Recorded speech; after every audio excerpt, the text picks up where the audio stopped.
In this video, we're going to talk about the Arbor Coda rocker.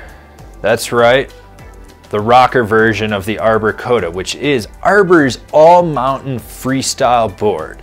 It's center reverse camber, it has that grip tech side cut, and it's a board that you can go rally powder in the morning, ride a groomer midday, and finish out the day in the park. It's a board that's truthfully a quiver of one. Would you agree that this is a quiver of one board, John Cenacorn? There you have it, folks. John Cenacorn agrees.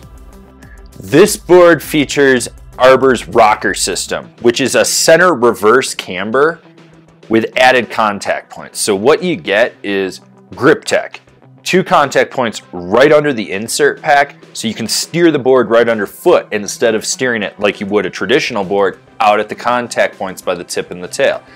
This makes this board a little easier to engage. It's easier to steer with because you're steering right underfoot. That center reverse camber makes pressing a lot easier. You're still gonna get pop and snap based on which board has what inside the core. It's one of those things where you have to understand that this camber profile is better for riding pow. For someone that's gonna be a little more laid back, someone that wants a board that they don't have to aggressively load to pop with. It gives skate style snap to it. And by that, I mean, rather than having to load the board to get the pop, you roll back and just pop with it. You can pop at the last minute. You're not gonna have as great a snap, but you're still gonna have decent snap. This board is available in both regular and mid-wide sizes. All right, so the Coda rocker is definitely one of those all-mountain freestyle boards with reverse camber. Is it a middle-of-the-road park flex or a middle-of-the-road all-mountain flex? I'd say it borders more towards the park flex of things. You've got softer tips, stiffer underfoot, softer in the middle, a lot of torsional give to it. This is a board that is very lively but not damp. You're gonna feel vibrations with it when you're out riding. You're gonna notice that you can really twist and drive this board however you want due to the flex pattern.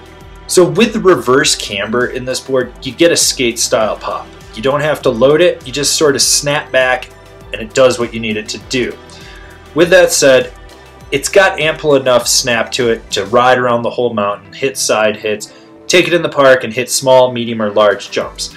I will say this though, with the bigger the jump, the more centered you want to be when you land. If you're sitting in the back seat, you're gonna wheelie out on it. This board has enough snap to do what you need to do in the park, but once again, it's not the poppiest board out there. It's just right. So the tip shape definitely gives a platform for allowing you to butter or press with, and having reverse camber only amplifies that.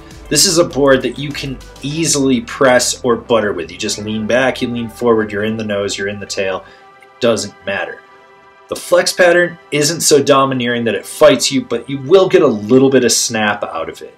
Overall, it's a very easy board to butter, especially in POW. You're going to notice that cutout shape on the tip and the tail, and that funneled snow to the side. And with that going on, it makes it easier to just swivel around, get up on the board, then swivel back. Now, when you're jibbing with this board, it locks into presses, minimal effort. You don't have to worry about it, but there's enough snap to get you out of a feature when you need it to. Grip tech is the real deal. It gives you added contact points right underfoot on the board and allows you to steer from there. It gives it a more skateboard style feel. Instead of having to drive the board out at the contact points, you're driving it underfoot. Now with that in mind, does this board carve? Hell yes.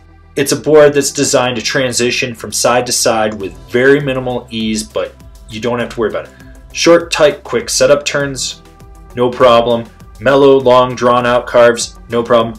Deep, aggressive Euro carves, once again, no problem.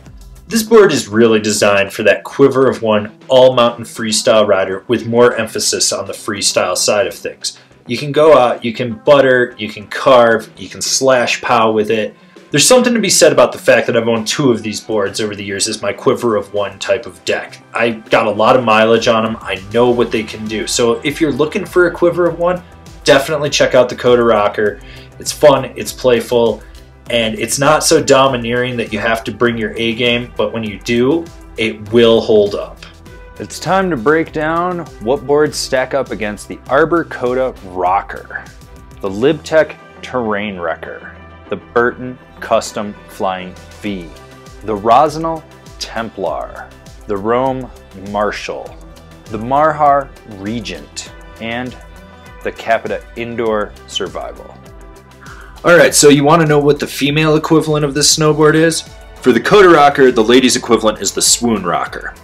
Alright, so now you've decided what snowboard you're going to get, and you're going to decide where you're going to buy it. If you're shopping local, awesome. Slap your local shop guys a high five and tell them they're killing it.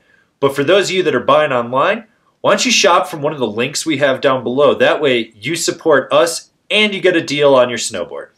Don't forget to subscribe to our channel. That way you can see all the relevant or irrelevant snowboarding content that we're putting out for you guys. So smash that bell down below. That way you're getting a notification. And I'll see you guys in another video.